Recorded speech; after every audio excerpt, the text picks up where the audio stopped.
काली अमावस की रात थी और रात के गहरे सन्नाटे को चीरते हुए एक औरत की चीखने की आवाजें पूरे जंगल के शांत माहौल को दहशत से भर रही थी।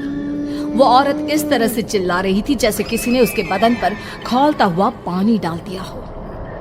रात को अपने खेतों में पानी देने के लिए आया हुआ हरिया किसान अभी तक इन आवाजों को सुन नहीं पाया था, क्योंकि उसके बेटे किशन ने उसे नया नया मोबाइल फोन जो लाकर दिया था शहर से, और बस उसी मोबाइल फोन में ईयरफोन लगाकर वो कोई पुराना गाना सुनने में मग्न था।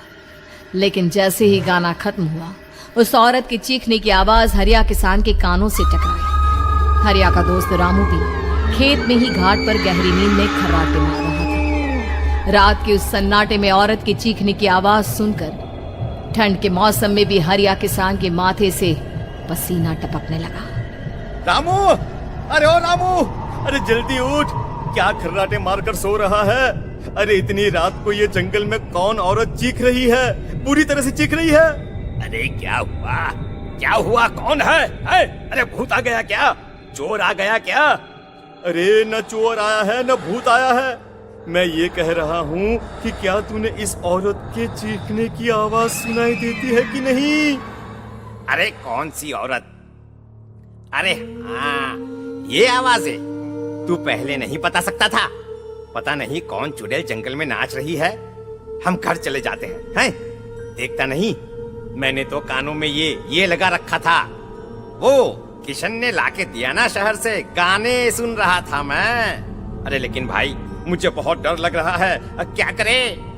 अरे करना क्या है? भागो यहाँ से।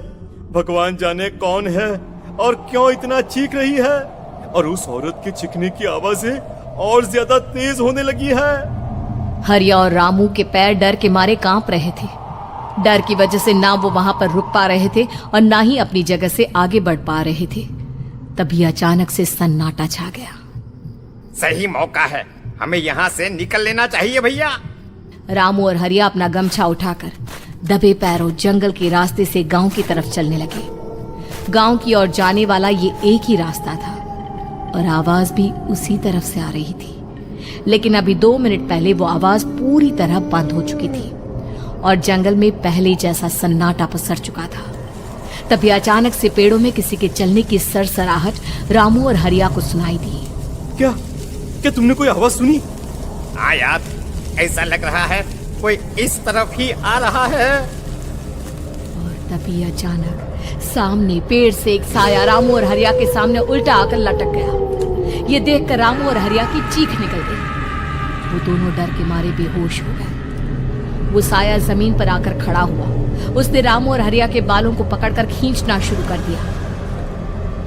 अब तुम गांव वालों में से कोई जिंदा नहीं बचेगा। मैं तुम सबको ले जाकर उस गड्ढे के नीचे दफन कर दूंगी। सबकी जान ले लूंगी। मैं किसी को नहीं छोड़ूंगी। अगली सुबह रामू की पत्नी कमला हरिया के घर आई और उसने हरिया की पत्नी सुमन से अपने पति के बारे में पूछा। सुमन, कल रात को ये तुम्हारे ही पति के साथ गए थे खेत पर, अभी तक लौट कर नहीं आए हैं। हाँ बहन, मैं भी वही सोचकर परेशान हूँ। मेरे पति भी अभी तक खेत से लौट कर नहीं आए। भगवान जाने क्या बात है, दोपहर होने आई है। अब तक तो उन दोनों को लौट कर आ जाना चाहिए था। क्या करे, कैसे पता करे कि वो दोनों कहाँ हैं? मेरा बेटा भी शहर गया हुआ है, वरना उसी को भेज देते खेत पर। बहन, मुझे लगता है कि हम दोनों को वहाँ जाकर अपने पतियों को ढूंढना चाहिए। ठीक कहती हो तुम, चलो मैं तुम्हारे साथ चलती हूँ। और वो दोनों जंगल के रास्ते खेत की तरफ आगे बढ़ती हैं। वहां जाकर देखती है कि हरिया और रामू आग जलाकर आग के ऊपर कुछ पकाकर खा रहे थे। आप यहाँ पार्टी बना रहे हैं और वहाँ घर पर हमारी जान सुखी जा रही थी कि कहीं कुछ हो तो नहीं गया? मुझे कुछ नहीं हो सकता। मैं कभी नहीं मर सकता, समझे तो? अरे तबीयत तो ठीक है। ये किस तरह की आवाज में बात कर रहे हैं आप? कुछ हुआ है क्या? कुछ नहीं हुआ। बस जोरों की भूख लग रही थी, इसलिए खाना बनाकर खा रहे थे। अच्छा, इतनी बदबू आ रही है, ऐसा क्या बनाकर खा रहे हैं आप? जरा हमें भी तो बताइए। अरे भाभी, क्यों परेशान हो रही हैं? मांस पकाकर खा रहे हैं। एक जंगली जानवर कल रात को खेत में आ गया था।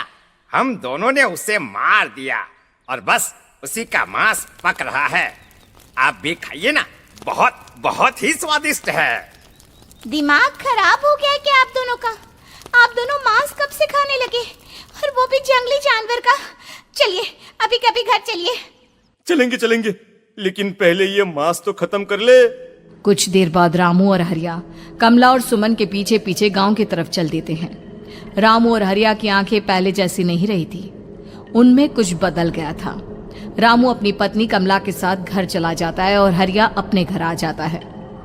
देखिए, आपने जो कुछ भी किया मैं उसके लिए आपको माफ कर देती हूँ, लेकिन आज के बाद ये रामू के साथ जाकर मांस पकाकर खाया ना, तो इस घर में घुसने नहीं दूंगी आपको।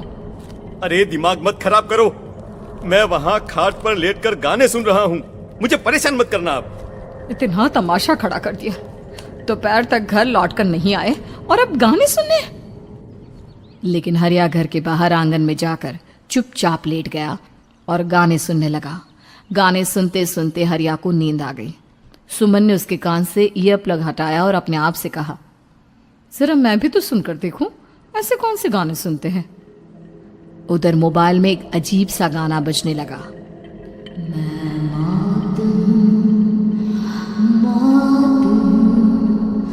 मौत जो बसरी है चारों, जो आएगी कहीं से निकल जाएगी सबको। मैं मात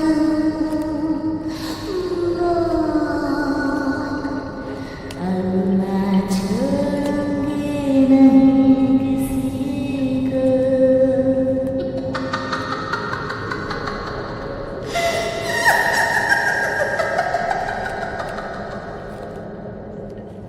सुमन ने घबराकर मोबाइल फोन दूर रख दिया।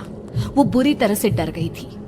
तभी अचानक हरिया अपनी नींद से जागा और गर्दन टेढ़ी करते हुए सुमन के पास आया। क्या क्या कर रही थी? गाने सुन रही थी? वो ये कैसा गाना सुन रहे थे तुम मोबाइल के अंदर? मौत है, मौत।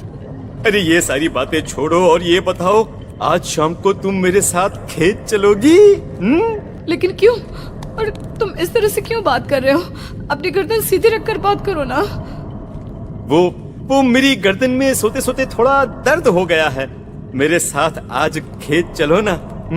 तुम्हारे साथ पूरी रात रहना चाहता हूँ। कैसी बात कर रहे हैं दिन दहाड़े? जरा भी शर्म नहीं आती क्या? अरे इसमें शर्माने वाली क्या बात है? तुम पत्नी हो मेरी। पूरी रात खेत पर रहता हूँ। मुझे भी तो तुम्हारे पास आने का हक है कि नहीं? अच्छा ठीक है, चलती हूँ आपके साथ खेत पर, लेकिन फिर उस रामू को मत बुलाना।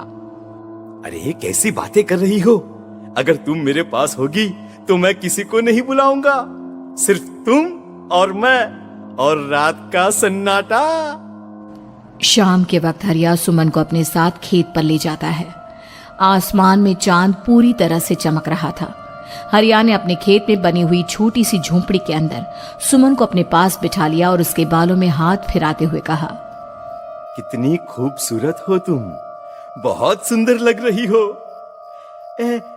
एक चांद से भी ज्यादा सुंदर लग रही हो।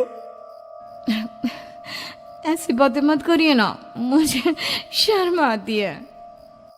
अपनी आंखें खोलकर जरा मेरी तरफ तो देखो। अरे देखो तो सही। सुमन ने शर्माते हुए जैसे ही अपनी आंखें खोली, उसके होश उड़ गए। हरिया के बड़े बड़े दांत निकल आए थे और वो पूरी तरह से एक जानवर की तरह नजर आ रहा था। कौन हो तुम? तुम मेरे पति नहीं हो। कौन हो तुम? मुझे जाने दो। लेकिन हरिया ने सुमन के हाथ को कसकर पकड़ लिया। उसके नुकीले नाखूनों की वजह से सुमन के हाथ से खून बहने लगा था। बहुत दर्द हो रहा है, मुझे जाने दो। कौन हो तुम? क्या करना चाहते हो? वही जो एक आदमी एक औरत के साथ करना चाहता है, और उसके बाद मैं तुम्हें वहीं ले जाऊंगा जहां पर तुम्हारा पति है। क्या मतलब? क्या कहना चाहते हो? कहाँ है मेरा पति? जंगल के बीचों बीच उबलते हुए पानी के तालाब में वही है तुम्हारा पति। चलो चलो, मैं तुम्हें उससे मिलवा देता हूँ, लेकिन उससे पहले तुम्हें मेरी प्यास बुझानी होगी। और इतना कहकर हरिया सुमन के ऊपर जानवरों की तरह टूट पड़ता है।